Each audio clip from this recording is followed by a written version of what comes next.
College की सालाना fest की रौनक अपने चरम पर थी, लेकिन अनामिका इस सबसे दूर ऑडिटोरियम के पीछे वाले शांत बगीचे में बैठी थी। उसे भीड़ से हमेशा एक अनजाना डर लगता था। तभी एक मखमली और भारी आवाज उसके कानों में पड़ी। अकेले बैठना तुम्हें पसंद है या कोई मजबूरी है? अनामिका चौंक गई। उसके सामने एक लंबा सुदर्शन युवक खड़ा था। उसके चेहरे पर एक अजीब सी, लगभग अलौकिक चमक थी। बस भीड़ में मेरा दम घुटता है, मुझे शांति अच्छी लगती है। हम काफी मिलते जुलते हैं। मेरा नाम आर्यन है। मुझे भी ये शोर शराबा शोर ही लगता है, संगीत नहीं। उस रात की वो छोटी सी मुलाकात कब घंटों की बातों में बदल गई, अनामिका को पता ही नहीं चला। आर्यन के बात करने का लहजा पुराना और बहुत ही तहजीब वाला था।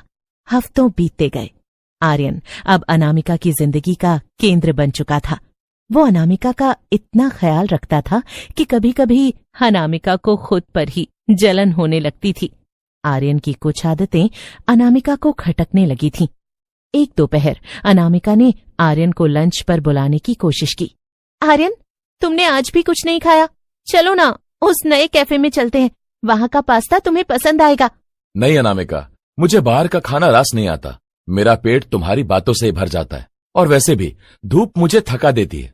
लेकिन आर्यन, तुम कभी सूरज की रोशनी में बाहर क्यों नहीं निकलते? और मैंने तुम्हें कभी पानी पीते तक नहीं देखा। तुम्हारी मौजूदगी ही मेरी हर भूख और प्यास मिटा देती है। क्या तुम्हें मेरा साथ काफी नहीं है? आर्यन की बातें रोमांटिक थीं। वो प्यार था या खौफ, वो समझ नहीं पा रही थी। अनामिका ने हाल ही में शहर के बाहरी इलाके में एक पुराना विक्टोरियन स्टाइल बंगला किराए पर लिया था। बंगला खूबसूरत था। उसकी रूममेट शालिनी अक्सर काम के सिलसिले में बाहर रहती थी, जिससे अनामिका अक्सर वहां अकेली होती थी। एक रात जब बाहर मूसलाधार बारिश हो रही थी, आर्यन अनामिका के पास था। अचानक इतनी ठंडी क्यों हो गई? खिड़कियां तो पूरी तरह बंद है। जब पुरानी यादें कमरे में टहलने लगती हैं, तो हवा अक्सर ही ठंडी हो जाती है। तुम कैसी डरावनी बातें कर रहे हो आर्यन, मुझे डर लग रहा है। अनामिका ने बिजली जाने के बाद एक मोमबत्ती जलाई। उसने दीवार की ओर देखा और उसके पैर जम गए। रोशनी में अनामिका की परछाई साफ दिख रही थी, लेकिन उसके बगल में खड़े आर्यन की कोई परछाई नहीं थी। उसे लगा शायद उसकी आंखों का धोखा है, पर डर ने उसके दिल में जड़ें जमा ली थी। अनामिका के बचपन का दोस्त रोहन एक पैरानॉर्मल इन्वेस्टिगेटर था। उसने जब अनामिका के फोन कॉल पर उसकी घबराहट सुनी, तो वो तुरंत उससे मिलने पहुंचा। अनामिका, ये आर्यन अचानक कहां से टपक पड़ा? मैंने कॉलेज के रिकॉर्ड्स चेक किए, वहां इस नाम का कोई लड़का नहीं है। उसका कोई सोशल मीडिया अकाउंट नहीं है, कोई आधार कार्ड नहीं है। वो है कौन? तुम बस चल रहे हो रोहन, वो थोड़ा अलग है बस। अलग नहीं, वो अजीब है। क्या तुमने गौर किया है कि जब वो सड़क से गुजरता है तो मोहल्ले के कुत्ते क्यों रोने लगते हैं, या फिर वो आईने के सामने जाने से क्यों कतराता है? अनामिका, ये सब सामान्य नहीं है। अनामिका ने रोहन को पागल कहकर भगा दिया, लेकिन उस रात उसने एक छोटा सा प्रयोग किया। जब आर्यन सोफे पर बैठा था, तो उसने चुपके से उसके पीछे एक छोटा आईना रखा। आईने में सोफे का कुशन तो दिख रहा था, लेकिन आर्यन की जगह सिर्फ खाली जगह थी। उसी समय शालिनी घर लौटी। उसने जो देखा, उसने उसकी चीख निकाल दी। अनामिका, तुम पागल हो गई हो? तुम हवा में किससे बातें कर रही हो? शालिनी, पागल मत बनो। आर्यन यहां बैठा है मेरे सामने। वहां कोई नहीं है अनामिका। तुम खाली सोफे को देखकर मुस्कुरा रही हो। खुदा के वास्ते मेरी बात मानो, घर में कोई नहीं है।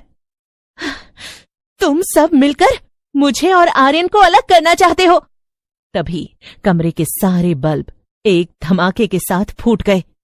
अंधेरे में एक ऐसी आवाज गूंजी जो इंसान की नहीं थी। वो आवाज फर्श फाड़ कर आ रही थी। वो सिर्फ मेरी है, जो हमारे बीच आएगा वो मौत को गले लगा। रोहन हार मानने वालों में से नहीं था। वो शहर के पुराने रिकॉर्ड रूम में गया। घंटों की मशक्कत के बाद उसे एक पुरानी धूल भरी फाइल मिली। साल 1950। प्रेमी ने किया सुसाइड। उस बंगले में 75 साल पहले एक युवक ने अपनी जान दे दी थी, क्योंकि उसकी मंगेतर ने किसी और से शादी कर ली थी। उस युवक का नाम आर्यन मल्होत्रा था। वो हर कुछ दशकों में लौटता था, एक ऐसी लड़की की तलाश में जो उसे अपना सर्वस्व मान ले और जिसके जरिए वो फिर से भौतिक दुनिया में लौट सके। रोहन समझ गया कि अनामिका की जान खतरे में है। जब वो बंगले पर पहुंचा तो अंदर का मंजर रूह कपा देने वाला था और अनामिका हवा में लटकी हुई थी, जैसे कोई अदृश्य हाथ उसका गला घोंट रहा हो। अनामिका, बाहर निकलो, वो इंसान नहीं, एक श्रापित साया है। तुम बहुत देर से आए हो रोहन, आज ये मेरी दुल्हन बनेगी, हम हमेशा के लिए एक हो जाएंगे। रोहन ने गंगा जल छिड़का और कुछ प्राचीन मंत्र पढ़ने शुरू किए। अचानक आर्यन का सुंदर चेहरा पिघलने लगा। आर्यन की रूह एक दर्दनाक चीख के साथ धुएं में बदल गई। इस घटना के 1 महीने बाद अनामिका पूरी तरह टूट चुकी थी। उसने शहर छोड़ दिया और अपनी बुआ के पास एक छोटे गांव में चली गई। एक रात नहीं, ये मुमकिन नहीं है। रोहन ने तो सब ठीक कर दिया था। दिल्ली में बैठे रोहन को एक पुरानी तांत्रिक किताब पढ़ते हुए पसीने आ रहे थे। उसे पता चला कि आर्यन जैसी क्लिंगर यानी चिपकने वाली आत्माएं इतनी आसानी से नहीं जाती। उसने तुरंत अनामिका को फोन लगाया। अनामिका, मेरी बात ध्यान से सुनो। क्या तुम्हें अपने आसपास सड़ी हुई मिट्टी की गंध आ रही है? रोहन, वो यही है। हाँ, वो कमरे के कोने में खड़ा है। वो कह रहा है कि मैंने उसे धोखा दिया है। हाँ, वो कह रहा है कि वो मुझे साथ लेकर जाएगा। रोहन जब गांव पहुंचा, घर के अंदर घुसते ही उसे महसूस हुआ कि तापमान 0 से नीचे है। अनामिका फर्श पर बेसुध पड़ी थी। वो डायरी, हाँ, उसने कहा था कि उसमें उसकी कविताएं हैं। हाँ, मेरे बैग में है। आर्यन की रूह ने पीछे मुड़कर देखा। वो अनामिका के बैग तक पहुंचा और पुरानी चमड़े की डायरी निकाल ली। वो डायरी आर्यन का एंकर थी, जिसने उसे इस दुनिया से जोड़ रखा था। रोहन ने अपने लाइटर से डायरी के पन्नों में आग लगा दी। जाओ यहां से, मैं तुम्हें आजाद करती हूं और खुद को तुमसे मुक्त करती हूं। डायरी जलते ही पूरे कमरे में एक अलौकिक नीली रोशनी। अनामिका अब वापस कॉलेज जाने लगी थी और रोहन भी अपने नए केस में व्यस्त हो गया था। लेकिन अनामिका को अब एक नई समस्या होने लगी थी। उसे नींद में चलने की बीमारी हो गई थी। एक रात शालिनी की नींद अचानक खुली। उसने देखा कि अनामिका बिस्तर पर नहीं है।